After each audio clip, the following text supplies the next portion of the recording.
The metal bucket hit the table with a clang that silenced every conversation in the dining room. My son-in-law Brad stood there holding it, his face twisted into a smirk that made my stomach turn. Inside that bucket were potato peelings, turkey scraps, and congealed gravy from the kitchen garbage. 10 guests stared in horror as my own daughter Jennifer stood up beside him, her voice cutting through the silence like a blade. "Now this is what your food will look like, freeloader." The words hung in the air as gravy dripped from the bucket onto my best suit. I pushed back from the table slowly, my 68-year-old hands trembling, not from age but from pure shock. The faces around that dining table blurred together as I stood up my legs feeling like they belonged to someone else. Not a single person spoke up. Not one of those 10 guests people who had eaten at my table countless times over the years said a word in my defense. "Excuse me," I managed to say, my voice steady, despite the earthquake happening inside my chest. I walked out of that dining room with my head high, even as I heard Brad's laughter following me down the hallway. The guest bedroom had been my home for the past 8 months, ever since I sold my house to help Jennifer and Brad buy this place. This beautiful 4-bedroom colonial in Westfield had cost them $400,000, and my contribution of $150,000 had made their dream possible. Now, as I closed the door behind me and sank onto the bed, I wondered how I had been so blind. Through the heating vent near the floor, voices drifted up from the kitchen. Jennifer's giggle reached me first, that same laugh I used to love hearing when she was a little girl. But now it held something cruel, something I had never heard before. "Did you see his face?"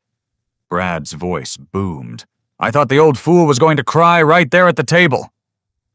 "The timing was perfect," Jennifer replied. "Everyone saw it. They'll all remember what happened when we filed the papers." File papers, I moved closer to the vent, my knees protesting as I knelt on the carpet. "The lawyer said 30 days right," Brad continued. "If he leaves voluntarily and doesn't return for 30 days, we can claim abandonment. Then we can test his ownership stake. And with all those witnesses seeing how we can't even eat a meal with him peacefully," Jennifer added, "no judge would force us to keep living with him. God, I can't wait to have this house to ourselves." My heart, already bruised, shattered completely. They had planned this. My daughter, the little girl I had raised alone after her mother died, had orchestrated this humiliation. "The real estate agent thinks we can get $800,000 in this market," Brad said. "Maybe more if we stage it right. Split that profit between us, baby. We're looking at a nice chunk of change." "Don't forget we need to put him somewhere," Jennifer said. "I found a place on the south side. Medicaid will cover most of it once we prove he's got no assets." "Perfect. Hey, where'd you put those papers he signed last month?" "In the safe. Though I still can't believe he didn't read them carefully. Tax purposes was all it took." Their voices faded as they moved to another room, but I had heard enough. Those papers Jennifer had me sign, claiming they were for tax benefits on the house, must have been something else entirely. My chest tightened as I tried to remember exactly what I had put my signature on. She had rushed me, said the accountant needed them immediately. I trusted her. God help me, I trusted my own daughter. Standing up was harder than it should have been. My reflection in the mirror showed an old man in a stained suit, gray hair, disheveled brown eyes, red-rimmed. Is this what I had become to them? Just an obstacle to remove, a problem to solve? I thought back over the past months, and suddenly so many things made sense. The comments about my snoring, keeping them awake, even though their master bedroom was on the opposite side of the house. The complaints about my morning coffee ritual disturbing their routine, when I always waited until they left for work.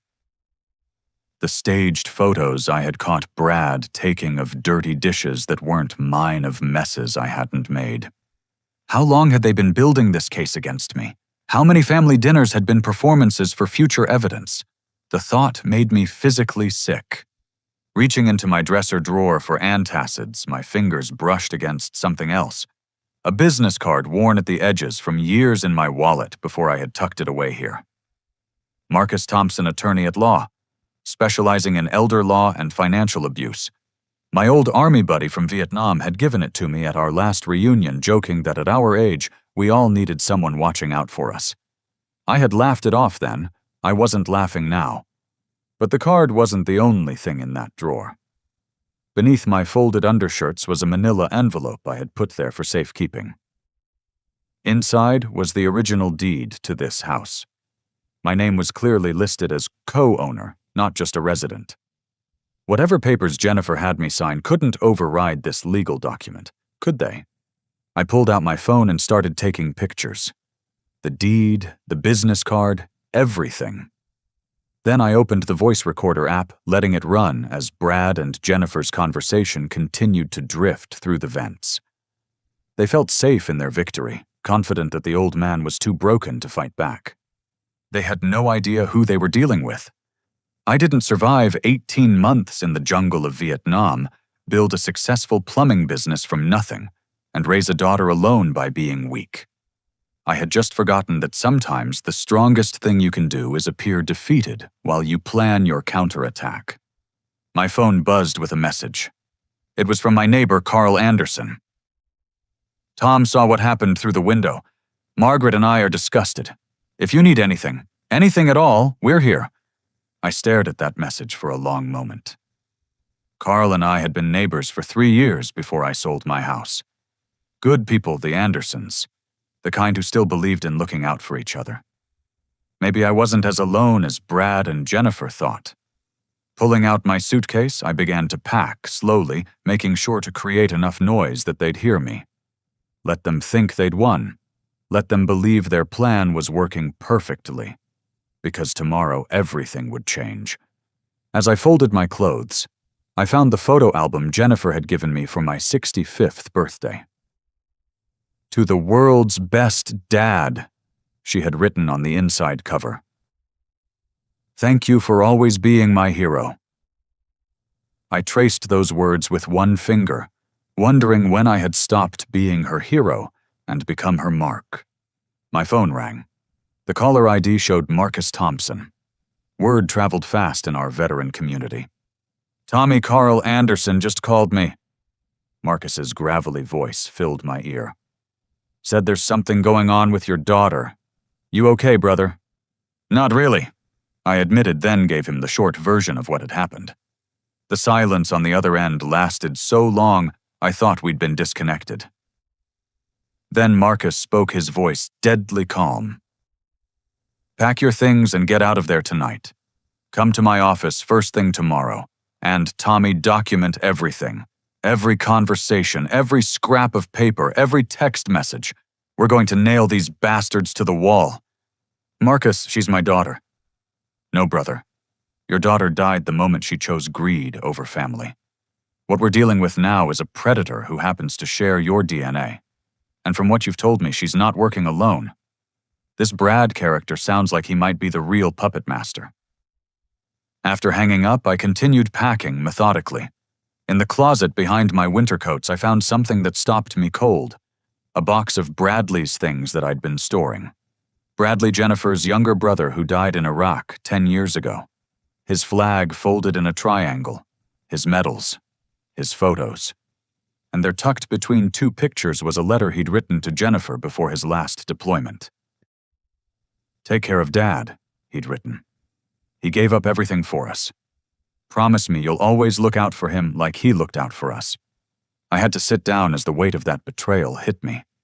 Jennifer hadn't just betrayed me. She'd betrayed Bradley's memory, broken a promise to her dead brother. The girl I raised would never have done that. Which meant the girl I raised was gone, replaced by someone I didn't recognize. Through the vent, I heard them making plans for tomorrow. How they'd act concerned when I left. How they'd tell the neighbors they tried to stop me, but I insisted on going. How they'd wait exactly 30 days before filing the abandonment claim. I almost felt sorry for them. They thought they were playing checkers while I was about to introduce them to chess. Tomorrow couldn't come fast enough. The darkness in my room matched my mood as I sat on the edge of the bed, suitcase packed, but my mind racing. Starting over at 68 wasn't in my life plan. I had imagined growing old, surrounded by family, bouncing grandchildren on my knee, sharing stories of the old days. Instead, I was being discarded like those kitchen scraps in that damn bucket. My hands shook as I opened the bottom drawer of my dresser one more time. Beneath everything else was a small, fireproof box I'd brought from my old house. Inside were my important documents, things I'd never bothered to move to a safety deposit box, because I trusted the people under this roof. That trust had nearly destroyed me. The business card from Marcus was on top, but underneath were other treasures. My discharge papers from the Army, my wife Martha's death certificate, now 25 years old, the kids' birth certificates. And there in a sealed envelope was something I'd almost forgotten about. My father's will. Dad had been a successful contractor, building half the commercial properties in our county before he died. He'd left everything to me as the only surviving child, including several parcels of undeveloped land I'd never done anything with. Land that, according to the last tax assessment notice in this envelope, was now worth nearly $2 million due to urban expansion. Jennifer knew nothing about this land. I'd never mentioned it because I was saving it as her inheritance, something to secure her future after I was gone. The irony wasn't lost on me. She was willing to destroy me for a few $100,000 when millions waited in her future. Greed had made her not just cruel, but stupid. I pulled out my phone and started researching. If Brad and Jennifer had been planning this for months, there had to be a trail. People like Brad didn't just materialize out of nowhere with sophisticated schemes. There had to be a history. Starting with social media was enlightening. Brad's profiles were sparse, almost deliberately so, but Jennifer's were full of photos and posts. I scrolled back through the years, watching my daughter's transformation in reverse. 3 years ago, before Brad, her posts were about work achievements, volunteer activities, family dinners. Then Brad appeared, and slowly the posts changed. Designer goods, expensive vacations, complaints about the economy, making it impossible for their generation to succeed. But it was a comment on one of her posts that caught my attention. A woman named Sharon had written, "Be careful, Jen. He seems just like my ex." Jennifer had responded dismissively, but I screenshot the exchange and found Sharon's profile. My phone buzzed. A text from Carl Anderson. "Tom, I'm sending you something. Check your email." The video file took a moment to load. When it did, I nearly dropped my phone. Carl's security camera had captured the entire Thanksgiving dinner fiasco through their dining room window. The angle was perfect, showing Brad's malicious grin, Jennifer's cold satisfaction, and the shock on everyone's faces. This was evidence gold. Another buzz. This time it was an unknown number. The text read, "Mr. Tom, this is Maria Jennifer's housekeeper. I clean on Tuesdays. I saw what Mr. Brad did to you. It's not right. I found something you should know about. Can we talk?" I called immediately. Maria's accented English was hesitant, but clear. "Mr. Tom, I'm so sorry about tonight. I wasn't there, but my cousin Rosa was helping serve. She told me everything." "Thank you, Maria. You said you found something." Sigh, yes. "When I clean Mr. Brad's office, I'm not supposed to touch his desk. But last week I knocked over coffee and had to clean it up. I saw papers, Mr. Tom. Papers about you. About life insurance. Mr. Brad has a policy on you." My blood ran cold. "Are you certain?" "I took a picture because it scared me. $1 million if something happens to you. The papers were dated last month." "Maria, can you send me that picture?" "Marcy, but Mr. Tom, please don't tell them I told you. I need this job." "I promise. And Maria, after this is over, I'll make sure you have a better job. One where you're treated with respect." After she sent the photo and we hung up, I studied the insurance document. Brad had forged my signature. The beneficiary was listed as Jennifer, but the premium payments came from an account I didn't recognize. This wasn't just about getting me out of the house anymore. This was about something far more sinister. I needed to be very careful. If Brad was desperate enough to forge life insurance documents, there was no telling what else he might do. Suddenly, that bucket of slop seemed less like humiliation and more like the first step in a darker plan. Make me so miserable I'd leave, and if that didn't work, I didn't want to think about what Plan B might be.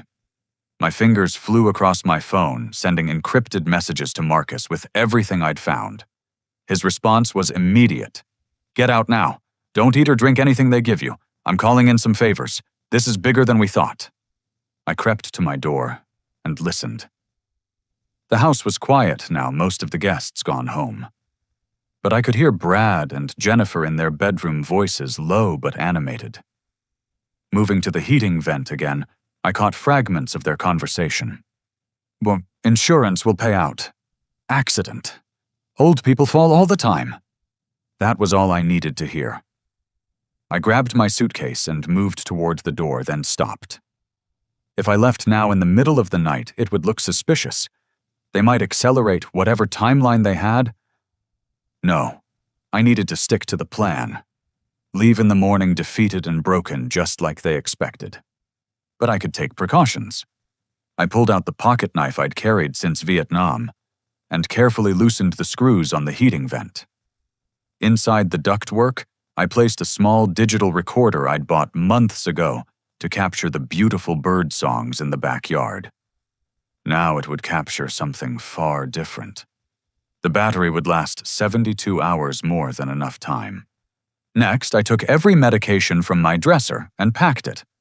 If Brad was planning an accident, doctored medication would be an easy method. I photographed everything in my room, creating a detailed record of my possessions and their condition. Then I found a pen and paper and wrote a letter addressing it to Marcus. In it, I detailed everything I'd discovered, including Maria's information about the life insurance policy. I sealed it, wrote to be opened in the event of my death or incapacitation on the outside, and took a photo to email to Marcus. My phone showed it was nearly 3 in the morning. In a few hours, I'd give the performance of my lifetime, the broken old man shuffling away in defeat. Let them think they'd won the first round. Because in war, and this had become a war, sometimes retreat was the prelude to victory. I lay down fully dressed suitcase by the door phone, recording everything. Sleep wouldn't come, but I didn't need it.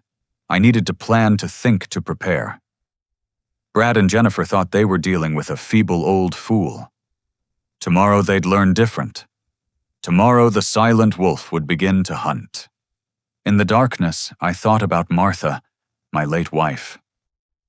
"What would you think of your little girl now?" I whispered to her memory. The answer came immediately in that no-nonsense voice I still heard in my quiet moments. "You protect yourself first, Tommy. Then you save her from herself if you can." Martha always was the smart one. I closed my eyes and waited for dawn, ready to begin the fight of my life. Not just for my dignity or my assets, but quite possibly for my life itself. And if Brad thought a Vietnam vet would go down without a fight, he was about to learn how wrong he was. The morning sun cast long shadows through my bedroom window as I performed my final checks. Everything was documented, recorded, photographed. My suitcase stood by the door like a loyal soldier awaiting orders. I'd dozed fitfully for maybe 2 hours, but adrenaline had me more alert than any amount of coffee could achieve. I heard movement in the kitchen. Jennifer's voice, artificially cheerful, probably performing for Brad. The smell of bacon drifted under my door, a scent that normally would have drawn me out eagerly. Today it made my stomach turn. Knowing what I knew now, I wouldn't trust any food prepared in that kitchen. Taking a deep breath, I opened my door and stepped into character. The broken old man, shoulders slumped, eyes downcast. I dragged my suitcase behind me, letting it bump against the walls, making my presence known. "Dad, Jennifer appeared in the hallway wearing a silk robe I'd bought her last Christmas. Her face was a masterpiece of false concern. "What are you doing?" "Leaving," I said simply, my voice carefully calibrated to sound hollow, defeated. "You made it clear last night what you think of me. I won't stay where I'm not wanted." Brad emerged from their bedroom already dressed in his golf attire. Saturday mornings were sacred to him, apparently more important than maintaining their charade of concern. "Now, Tom," he started, his voice dripping with fake sympathy. "Let's not be hasty. Last night was unfortunate." "Unfortunate."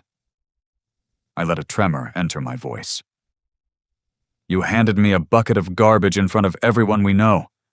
My own daughter called me a freeloader. No, I understand perfectly. I'll go quietly." I watched them exchange glances, saw the suppressed satisfaction in their eyes. The plan was working perfectly, at least from their perspective. "Where will you go?"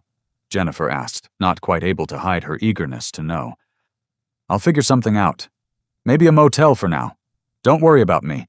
You made it clear I'm not your concern anymore." I dragged my suitcase towards the front door, each step measured to look like it cost me enormous effort. Through the living room window, I spotted the Andersons in their driveway. Carl was pretending to check his mail, while Margaret fussed with their garden. Good people maintaining surveillance without being obvious about it. "Dad, at least let us give you some money for a hotel," Jennifer offered, reaching for her purse. The gesture was so transparently fake, I almost laughed. She knew I had my Social Security and pension. This was just theater. "I don't want your money," I replied. "I gave you everything I had. My house, my savings, my trust. Keep your 30 pieces of silver." The biblical reference made her flinch. Good. Let that seed of guilt find whatever conscience might still exist in her. Brad stepped forward, and for a moment I tensed. Was he going to try something physical? But he simply held out his hand for a handshake. The audacity of it stunned me. I looked at that hand, the same one that had held the bucket of slop, and turned away without acknowledgement. "Goodbye, Jennifer," I said, not looking at either of them. "I hope the house brings you happiness. Your mother would be so proud." The sarcasm was subtle enough that she might miss it, but I saw her face tighten. I opened the front door and stepped into the crisp November morning, dragging my suitcase down the porch steps with deliberate difficulty. That's when the Andersons made their move. "Topui Huntorn." "Tom?" Carl called out, jogging over with the energy of a man half his 70 years. "Where are you going with that suitcase?"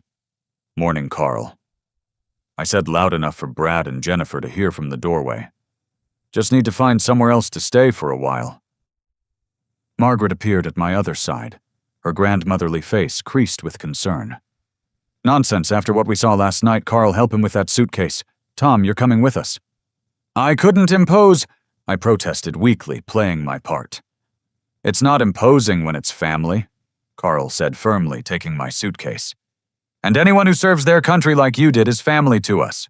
We've got the guest house just sitting empty since our son moved to California. You'll stay there as long as you need." I glanced back to see Jennifer and Brad still in the doorway. Jennifer's face showed the first crack of uncertainty. This wasn't part of their plan. I was supposed to disappear to some seedy motel, not move in with witnesses to their cruelty. "That's very kind," I said to the Andersons, then raised my voice slightly. "I just need somewhere safe to figure out my next steps. Maybe talk to a lawyer about my options." Brad stiffened at the word lawyer, but Jennifer grabbed his arm before he could speak. As Carl loaded my suitcase into his golf cart, Margaret wrapped her arm around mine. "We recorded everything last night, Tom," she whispered. "The whole disgusting display. Already sent a copy to our cloud storage and our lawyer son in California, just in case." "You're good people," I said, meaning it. "So are you. That's why this is so wrong." As we headed towards their property, I turned for one last look at the house I'd helped buy. Brad and Jennifer still stood in the doorway, looking less triumphant than they had minutes ago. I gave them a small wave, the kind you'd give to strangers, and saw Jennifer's hand rise automatically to wave back before she caught herself. The Andersons' guest house was a charming one-bedroom cottage at the back of their property, complete with its own entrance and kitchenette. As Carl set my suitcase inside, he handed me an envelope. "What's this?" "Flash drive," he said quietly. "Security footage from the last 3 months. Started recording when we noticed Brad acting suspicious around your house at odd hours. Thought he might be casing the neighborhood. Turns out we were recording something else entirely." I pocketed the envelope carefully. "Carl, I don't know how to thank you." "Just nail that son of a bitch," Carl replied, his mild manner cracking to show the steel underneath. "Pardon my language, but anyone who treats a veteran, a father, the way they treated you deserves whatever's coming." Margaret appeared with a tray of sandwiches and coffee. "Eat," she commanded. "Real food made with love, not whatever that monster tried to serve you last night." As I ate the first meal I could trust, in who knows how long, Margaret filled me in on what they'd observed. "That Brad's had visitors," she said. "Rough-looking men who come by when Jennifer's at work. They don't stay long, but Carl heard shouting once. Something about payments and time running out." "The gambling?" I asked, though I suspected as much. "That'd be my guess," Carl confirmed. "Also, there's been a woman. Blonde, late 30s, drives a red Mercedes. Parks down the street and Brad meets her there. They sit in her car for about an hour, then she drives off." My phone buzzed. Marcus texting. "Emergency meeting with private investigator at 2 p.m. Major developments. This is bigger than we thought." I showed the text to the Andersons. "Looks like the war has begun." "Good," Margaret said firmly. "That girl needs to learn what she threw away, and that Brad needs to learn what happens when you mess with the wrong family." As I settled into the guest house, unpacking my few belongings, I found the photo of Martha I always kept with me. "I'm doing this for her as much as for me," I told my late wife's smiling face. "She's lost her way, but maybe I can help her find it again. But first I need to survive whatever they're planning." Through the window I could see my former home. Brad's car was gone off to his golf game, as if destroying a family was just another Saturday morning activity. Jennifer's car remained, and I wondered what she was thinking now. Did she feel any remorse? Any doubt about their plan? It didn't matter. The wheels were in motion. By leaving that house, I'd taken the first step in a strategy that would reveal the truth about Brad and hopefully save my daughter from a monster she'd invited into our lives. The battle for my dignity, my assets, and quite possibly my life had begun. And I intended to win. Marcus Thompson's law office occupied the top floor of a restored Victorian building in downtown Fairfield. As I entered the conference room, I was surprised to see not just Marcus, but 3 other people waiting for me. The War Council had assembled. Tommy. Marcus stood his 6'4" frame still imposing at 71. "Let me introduce the team. This is Diana Chen, the best private investigator on the East Coast, Robert Walsh, forensic accountant, and Sarah Martinez, our specialist in elder abuse cases." I shook hands all around, noting the serious expressions on every face. "Before we start," Marcus said, "I need you to know what Diana found. You might want to sit down." Diana Chen was a compact woman in her 50s, with intelligent eyes that missed nothing. She opened a thick folder and spread out photographs and documents. "Brad Mitchell isn't his real name," she began without preamble. "It's Bradley Kowalski. He's been married twice before, both times to women with elderly parents who had significant assets." My blood chilled as she laid out the evidence. The first wife, Sharon Hendricks, now lived in a small apartment in Newark. Her father had died mysteriously of a medication overdose 2 years into their marriage. Brad had inherited nothing directly, but had convinced Sharon to sell her father's properties to invest in their future. The money vanished into gambling debts and a failed business venture. "Sharon's willing to testify," Diana continued. "She's been waiting years for someone to believe her story about Brad." The second wife, Patricia Morse, had an even more harrowing tale. Her mother had developed sudden-onset dementia shortly after Brad entered their lives. Within 6 months, Patricia had power of attorney, and Brad was managing all financial decisions. The elderly woman's entire estate was liquidated. When Patricia finally grew suspicious and tried to investigate, Brad divorced her and disappeared with half the assets. Patricia's mother recovered remarkably after Brad left, Diana noted. The doctors suspected she'd been given drugs to mimic dementia symptoms, but they could never prove it. I stared at the photographs of these women seeing Jennifer's future in their tired, betrayed faces. How did he get away with it? He's smart. Robert Walsh, the accountant, chimed in. Never takes anything directly in his name. Always works through the spouse. Creates documentation that looks legitimate on the surface. And he targets families where the elderly parent is isolated, where there won't be other relatives asking questions. But Jennifer has no siblings now, I said slowly, the realization hitting me. Bradley died in Iraq. I'm widowed. We have distant cousins, but no one close. We're perfect targets. Exactly. Sarah Martinez leaned forward. But here's where Brad made his mistake. The life insurance policy Maria found, he used a forger who's already on the FBI's radar. One comparison with your real signature and we've got him on federal fraud charges. Marcus pulled out another folder. There's more. Brad's in deep with some dangerous people. He owes $75,000 to a bookie named Vincent Torino. Word is Torino's given him until Christmas to pay up, or things get unpleasant. That's why the urgency, I realized. He needs the house sold quickly. The blonde woman Carl mentioned, or... Diana pulled out another photo. That's Melissa Crawford. She's Brad's next mark. Recent divorcee inherited $5 million from her late husband, and her father just moved into assisted living with early-stage Alzheimer's. The pieces were falling into place, painting a picture more horrifying than I'd imagined. My daughter hadn't just married a con man. She'd married a predator who specialized in destroying families. What about Jennifer? I had to ask. Is she in on all of this? Diana and Marcus exchanged glances. That's the complicated part, Diana said gently. We've found no evidence she knows about Brad's past. He's been feeding her a steady diet of manipulation.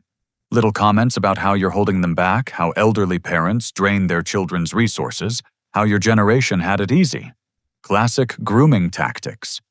She showed me text messages between Jennifer and her friends obtained through legal means I didn't want to know about. The progression was clear.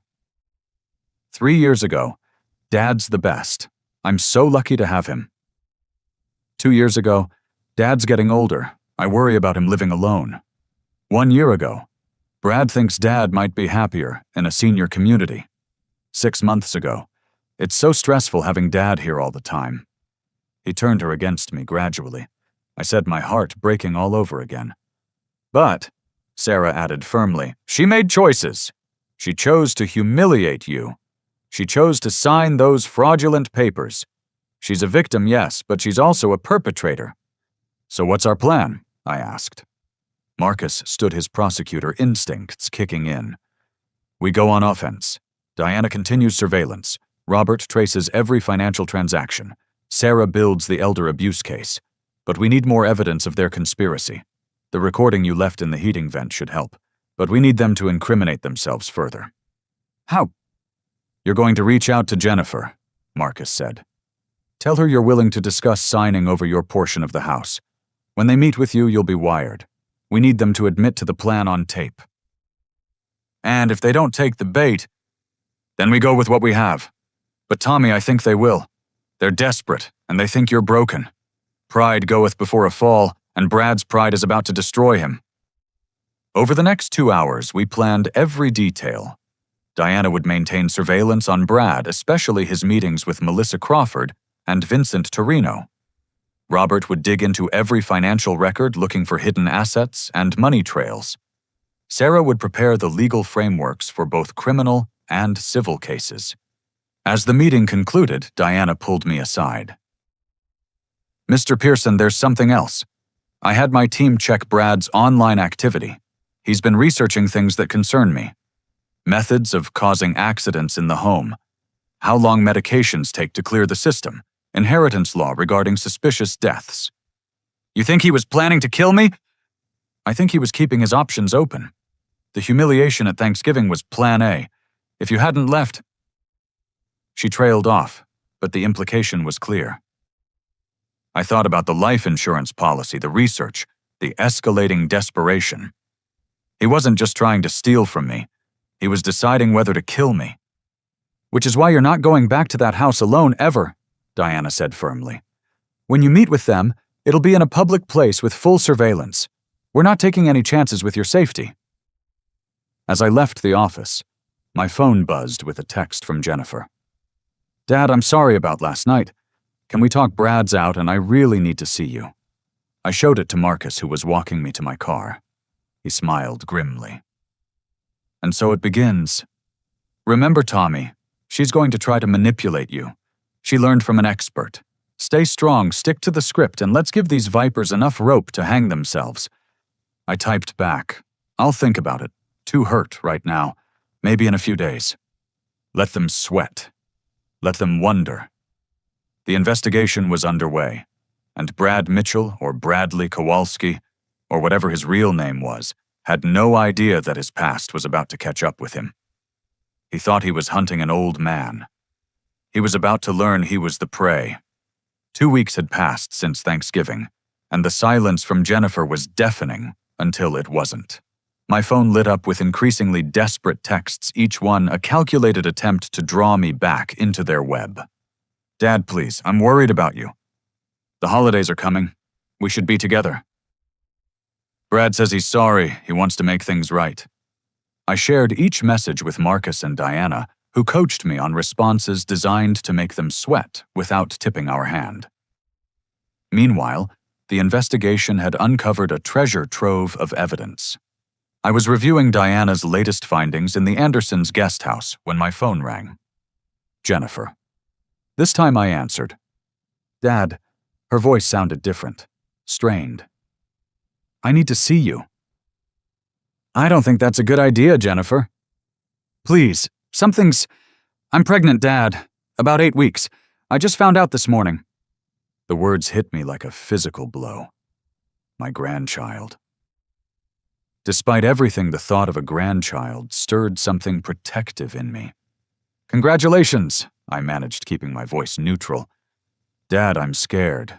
Brad's been acting strange since you left. He keeps asking about life insurance and whether the baby would inherit your portion of the house if something happened to you.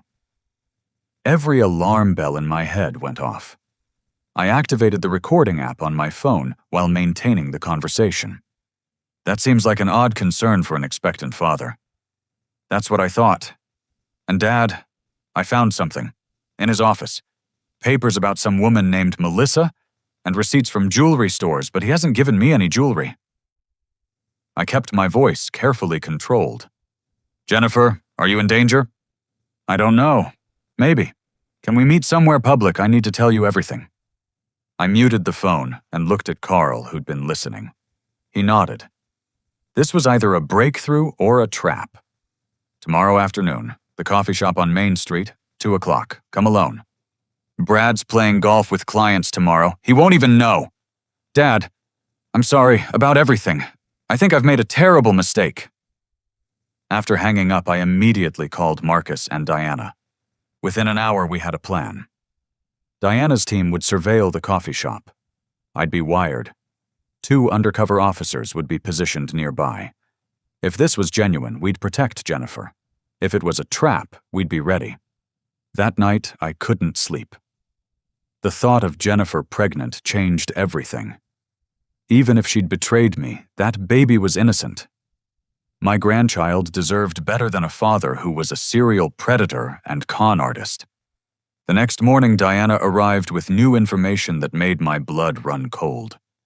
Brad met with Vincent Torino last night, she reported. We couldn't get audio, but body language suggested threats were made. Brad looked terrified when he left. Also, we intercepted a call between Brad and Melissa Crawford. He's promised her he'll be divorced and flush with cash by New Year's. He's running out of time, I observed. Which makes him desperate. And desperate men do dangerous things. Tommy, I want you to wear a vest under your shirt today, just in case. The bulletproof vest was uncomfortable, but reassuring as I entered the coffee shop 10 minutes early. I chose a table in the corner with clear sight lines to both entrances and exits. Diana's team was already in position invisible among the afternoon crowd. Jennifer arrived right on time, and I barely recognized her. The confident, put-together woman I'd known was replaced by someone who looked haunted. Dark circles under her eyes, hair pulled back messily, clothes wrinkled. She was also obviously pregnant, her hand unconsciously protecting her still flat stomach. "Dad," she said, sliding into the seat across from me. "Thank you for coming. You said you found something." She pulled out her phone with shaking hands and showed me photos she'd taken. Emails between Brad and Melissa, bank statements showing large withdrawals, and then the jackpot, a draft email Brad hadn't sent yet. "Once the old fool signs over the house, we're home free. If he refuses, the insurance will cover everything. Either way, by January, we'll have enough to start fresh." "Jennifer," I said carefully, "do you understand what this means? He's planning to hurt me if I don't cooperate." Tears rolled down her face. "I know. God, Dad, I know. I've been so stupid. He kept telling me stories about how you were controlling, how you were ruining our lives. He made me believe. I'm so sorry." "How much do you know about Brad's past?" "Nothing. Or at least I didn't. But after you left, I started looking. Dad, there are no photos of him from before 5 years ago. No college friends who visit. No family. When I asked about inviting his parents to tell them about the baby, he said they were dead. But I found a card in his wallet from someone signed Love Mom, dated last month." I leaned forward. "Jennifer, what I'm about to tell you is going to be hard to hear." Over the next 20 minutes, I laid out everything. Brad's real identity, his previous marriages, the women he'd destroyed, the gambling debts, the life insurance fraud. With each revelation, she seemed to shrink into herself. "The baby," she whispered. "What kind of father? Oh God, what have I done?" "The question now is what you're going to do about it." She straightened slightly, and I saw a flash of the fighter I'd raised. "Whatever it takes to protect my baby, and to make this right with you, if you'll let me. It won't be easy. You'll have to testify against him. You'll have to admit your part in what happened." "I know. Dad, that night Thanksgiving, I'll never forgive myself. The look on your face. And you just walked away with such dignity while we laughed. Bradley would be so ashamed of me." The mention of her deceased brother, my son, nearly broke my composure. "Bradley loved you. He'd want you to make this right. What do I do? First, you need to get somewhere safe. Brad's dangerous, and when cornered, he'll be worse. Do you have anywhere you can go?" "My friend Lisa in Boston. She's been asking me to visit." "Good. Go there tonight. Tell Brad it's a girls' weekend. Meanwhile, you're going to help us gather evidence. Are you willing to wear a wire?" She nodded without hesitation. "Whatever it takes." I signaled to Diana, who'd been sitting 3 tables away. She joined us, and we spent the next hour planning. Jennifer would return home, act normal, and gather what evidence she could. Tomorrow she'd leave for Boston. Once safe, she'd call Brad and engage him in conversations designed to make him incriminate himself. As we prepared to leave, Jennifer grabbed my hand. "Dad, can you ever forgive me?" "You're my daughter," I said simply. "I never stopped loving you even when you broke my heart. But forgiveness, that's going to take time. And it starts with you making this right." "I will, I promise. For you, for Bradley's memory, and for this baby." As she left, Diana's phone buzzed. Her face went pale as she read the message.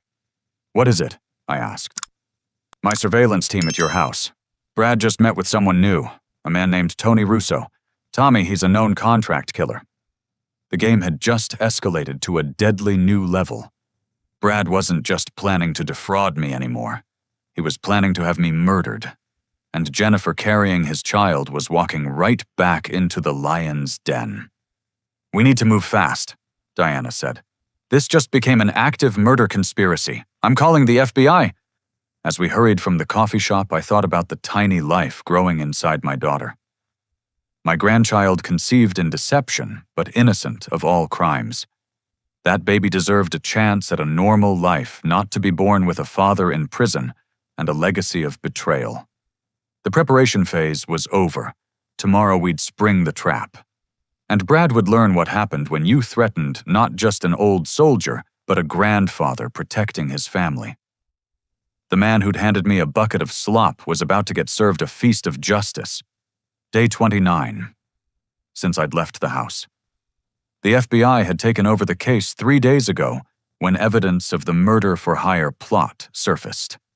Jennifer, safely hidden in Boston, had been wearing a wire for every phone call with Brad.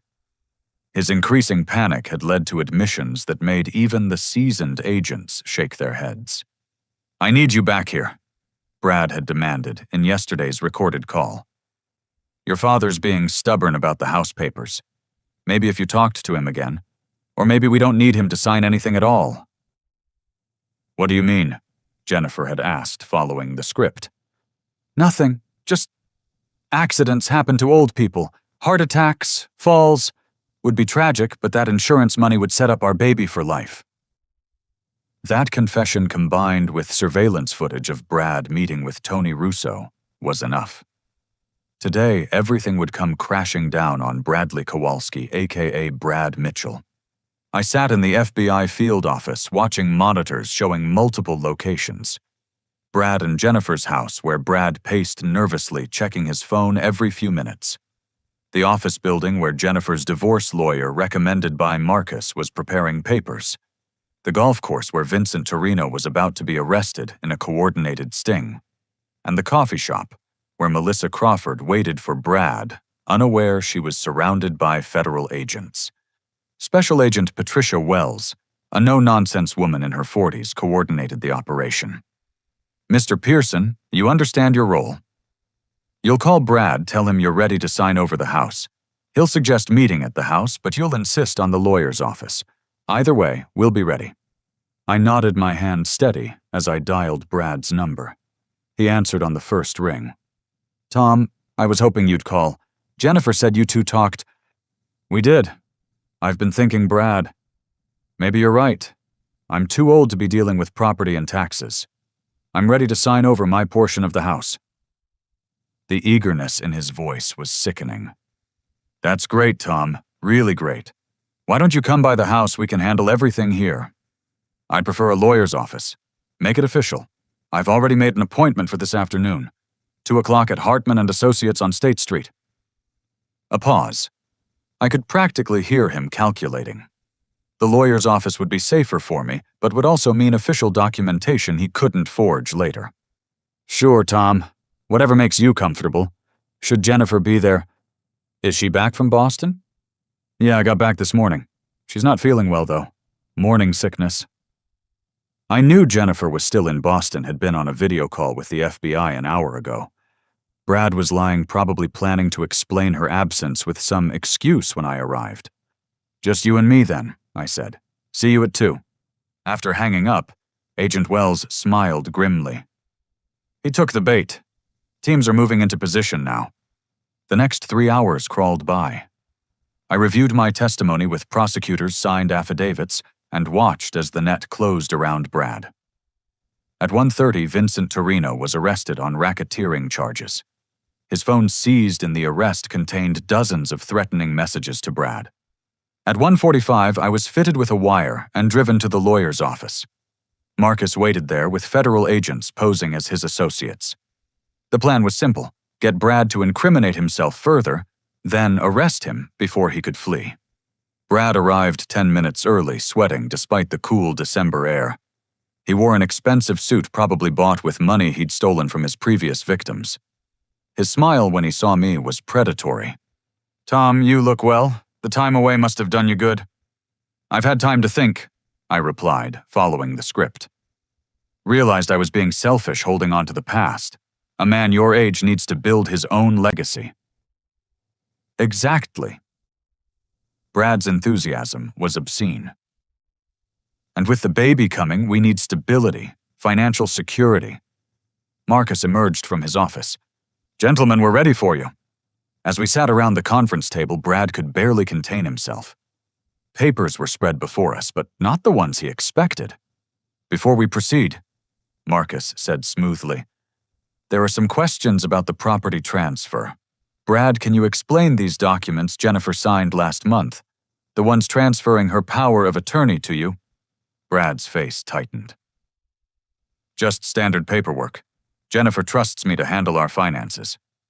And this life insurance policy on Mr. Pearson, $1 million taken out without his knowledge." "That must be a mistake," Brad said, but sweat beaded on his forehead. I leaned forward. "Tell me, Brad, if I hadn't left that night, what was your plan? The slop bucket didn't break me, so what was next? An accident. Maybe something in my food. I don't know what you're talking about. What about Tony Russo? Know him? Funny thing, he was arrested this morning, singing like a bird about someone named Bradley Kowalski who tried to hire him for a hit." Brad's face went white. "I want a lawyer." "That's probably wise," Marcus said, as the conference room door opened. FBI agents entered, weapons drawn, but not aimed.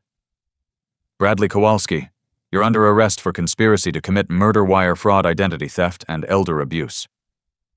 As they cuffed him, Brad's mask finally slipped completely. "You senile old bastard. This was supposed to be simple. You were supposed to roll over and die like the others." "The others," Agent Wells prompted, her recorder running. And Brad, in his rage and fear, spilled everything. Sharon's father, Patricia's mother, 2 other elderly victims in Florida. Names, dates, methods. Every word another nail in his coffin. As they led him away, he turned to me one last time. "Jennifer will never forgive you for this. I made her love me more than you." "No," I said quietly. "You made her fear being poor more than she loved me. There's a difference. And she's already choosing her child over you. That's what real love looks like." After Brad was gone, I slumped in my chair. It was over, but it didn't feel like victory. It felt like the end of a tragedy that should never have been written. Marcus handed me a glass of water. "You did good, Tommy. Real good. What happens now?" "Brad's looking at 25 to life with all the charges. The house is safe, your assets are protected. Jennifer's divorce will be expedited given the circumstances. She'll testify in exchange for immunity on the minor fraud charges." My phone buzzed. A text from Jennifer in Boston. "I watched it all on the FBI link. Dad, I'm so sorry. I'm so proud of you. Can I come home?" Home. Did we even have one anymore? Could we rebuild from the ashes of Brad's destruction? "Tell her yes," Marcus said, reading over my shoulder. "Healing starts with coming home." As I typed my response, I thought about second chances. Brad would get his in a federal prison. His victims would get theirs through restitution from his hidden assets Diana had uncovered. Jennifer would get hers as a single mother free from a monster's influence. And me. My second chance was sitting in my daughter's womb. A grandchild who would know the truth about their father, but would also know their grandfather's love. Sometimes the greatest strike against evil isn't violence, but truth, patience, and the courage to trust justice. The war was over. Now came the harder battle, forgiveness and rebuilding. But first I had a daughter to welcome home and a grandchild to dream about. Brad had tried to destroy our family with a bucket of slop. Instead, he'd reminded us what family really meant.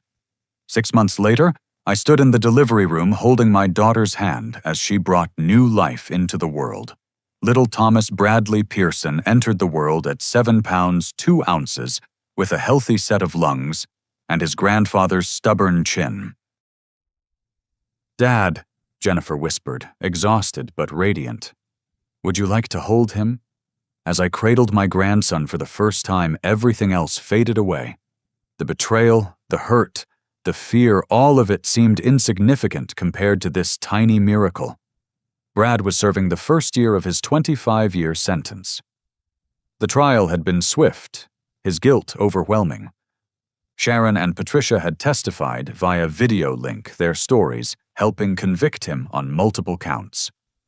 He'd tried to contact Jennifer numerous times from prison, but she'd refused every call. The divorce had been finalized while she was 4 months pregnant. "He's perfect," I told Jennifer, watching little Thomas grab my finger with surprising strength. "I want him to know the truth when he's older," Jennifer said. "All of it, so he never makes the same mistakes I did." Over the past 6 months, Jennifer and I had slowly rebuilt our relationship through therapy and brutal honesty. She'd had to confront the ugly truth about herself, how easily she'd been turned against me, how greed had blinded her to Brad's obvious red flags. The therapy sessions were hard, full of tears and recriminations, but necessary. "I keep thinking about that night," she said now, watching me rock her son. "How could I have handed you that bucket? How could I have been so cruel? You were under the influence of a master manipulator." I reminded her words our therapist had used often. "But you also made choices. The important thing is you made different choices when it mattered most." The Andersons had become regular fixtures in our lives. Carl and Margaret had appointed themselves honorary grandparents to little Thomas, and their guest house had become my permanent home. I'd sold my stake in Jennifer's house to her at a fair price, using the money to secure my retirement and set up a college fund for Thomas. "Mr. Pearson," a nurse poked her head in. "You have visitors." Marcus entered, followed by Diana Chen, and surprisingly Sharon and Patricia. The 2 women Brad had victimized before me had flown in for the birth, forming an unlikely support group for Jennifer. "We wanted to meet the newest member of the Survivors Club," Sharon said softly, peering at the baby. "He's beautiful, Jennifer." "Takes after his grandfather," Patricia added, winking at me.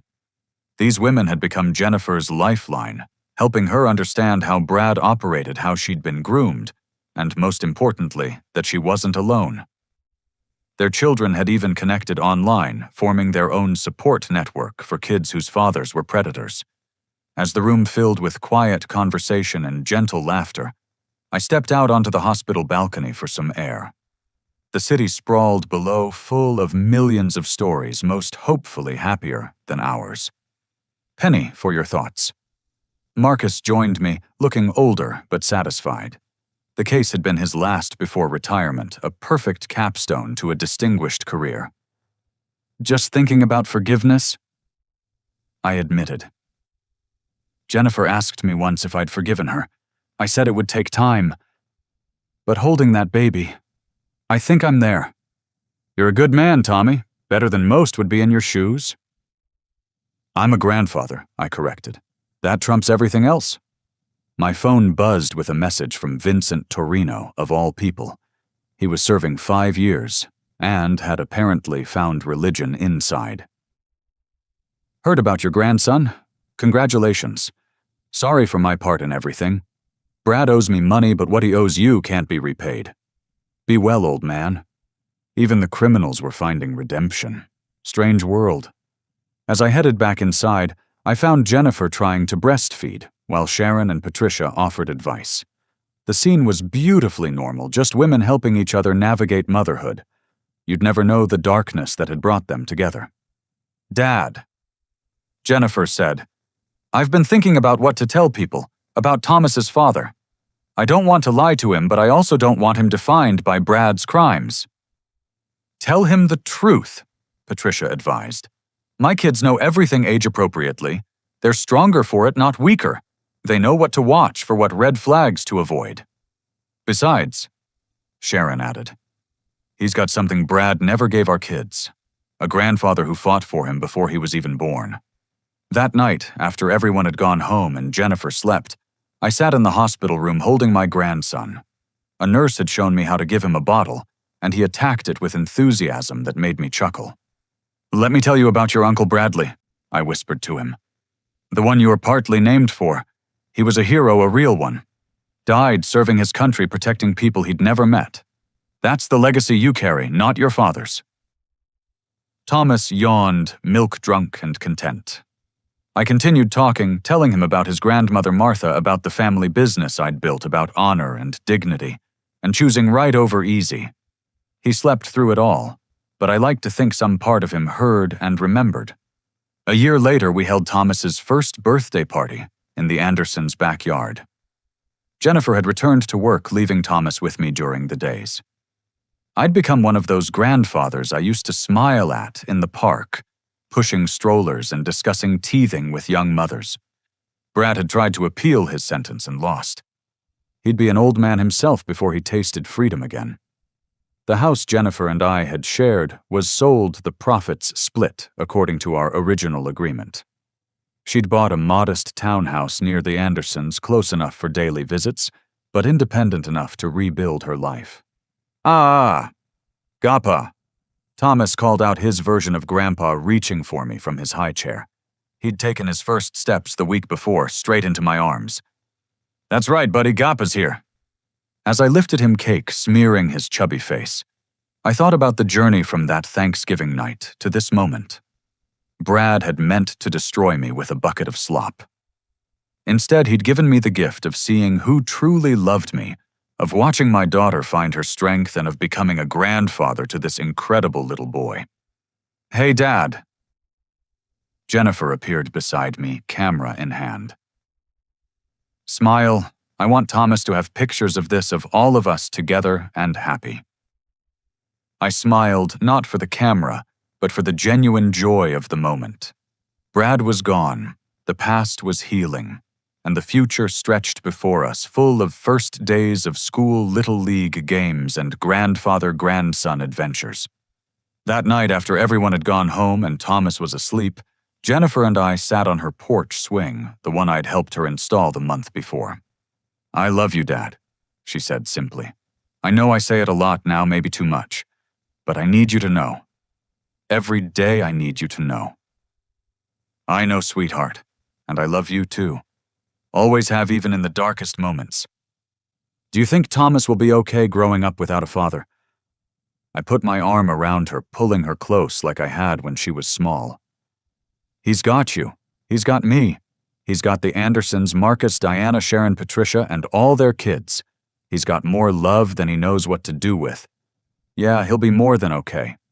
As if to prove my point, Thomas's voice crackled through the baby monitor. Not crying, just babbling happily to himself. The sound of innocence, of new beginnings, of hope. Brad had thought he was serving me slop that Thanksgiving night. But life has a funny way of turning the tables. He was dining on prison food, while I feast daily on my grandson's laughter, my daughter's redemption, and the warmth of a family that survived the storm.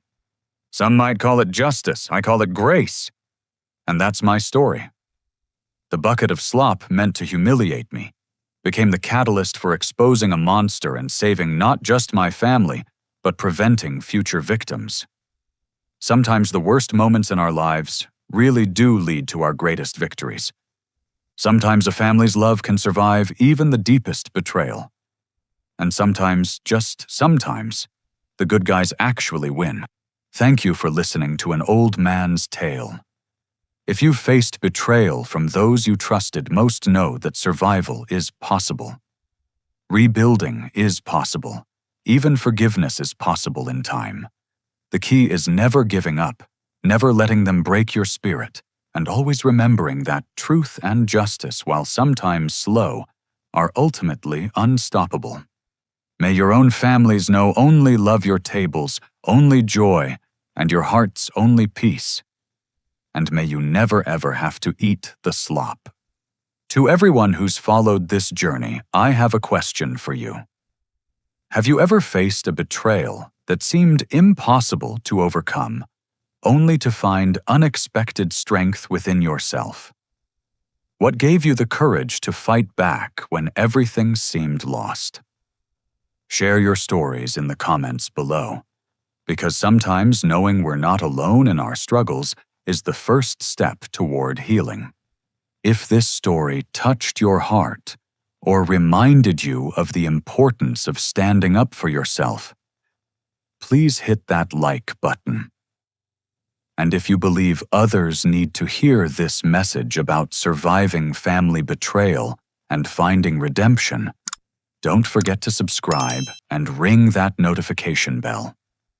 Share this video with anyone who needs a reminder that even in our darkest moments, hope and justice can prevail. Thank you for spending this time with me, for bearing witness to pain transformed into purpose. Remember, you're stronger than those who try to break you, wiser than those who underestimate you, and worthy of respect no matter your age or circumstances. Stay strong, stay vigilant, and never let anyone serve you slop and call it dinner.